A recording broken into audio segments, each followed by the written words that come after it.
En pocas palabras, Jesús resume perfectamente su misión: curar a los enfermos. Pero no solo a los enfermos físicos. No curó a todos los enfermos de Israel ni a todos los enfermos del mundo que había en los 33 años que él vivió en la tierra. Curó a algunos y numéricamente, desde el punto de vista proporcional, fueron muy pocos. Es decir, ha venido a curar a los enfermos del alma. Por eso añade: he venido a llamar, a salvar a los pecadores. Pero para salvar a los pecadores, para sanar a los enfermos, el Señor hace una cosa muy importante.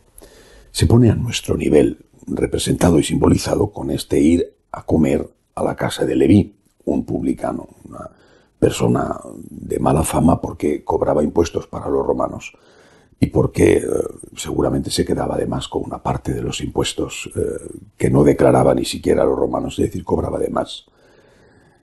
Pero este acercamiento al pecador, este acercamiento a una persona que no merece, desde un punto de vista humano, ser tratada con cariño, con respeto, porque es un delincuente y además una persona que no solamente robaba, sino que robaba a los más pobres.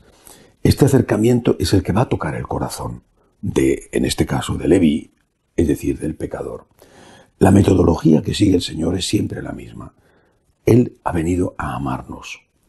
Ha venido a decirnos que nos conoce, que sabe cómo somos, que sabe nuestra historia, nuestro pasado. Con todo, es decir, también los atenuantes, las circunstancias, también los agravantes. Él ha venido a decirnos que nos conoce y que no se avergüenza de nosotros. Nunca se avergüenza Dios del pecador.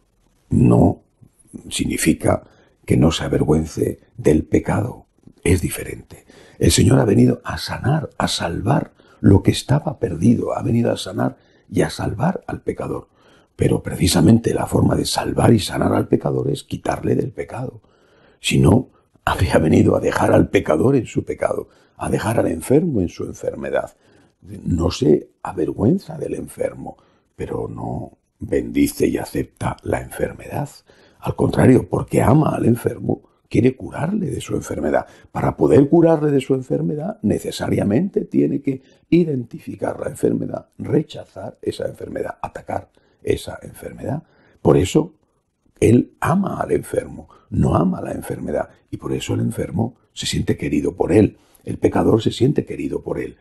El Señor me ama a mí, no ama lo que yo hago, no bendice lo que yo hago mal, no aprueba lo que yo hago mal, pero me ama a mí y me seguirá amando hasta el fin de mis días, porque hasta el fin de mis días en la tierra seguiré teniendo una oportunidad.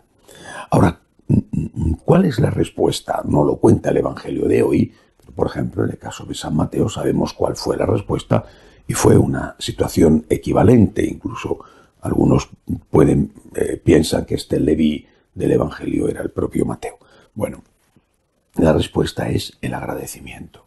Siempre insisto en el agradecimiento, porque si no hay agradecimiento, es decir, si no hay respuesta amorosa al amor de Dios, de alguna manera el amor de Dios se frustra en nosotros. El amor de Dios es una ida, pero necesita una vuelta, porque si no, no produce fruto. El amor de Dios es como si el sembrador saliera a sembrar y echara la mejor semilla, pero si no hay la respuesta a esa semilla, es decir, si la semilla no fructifica, si la semilla no crece y no da grano, entonces esa semilla se pudre en el campo, no da el resultado. Es decir, no podemos pensar que basta el amor de Dios.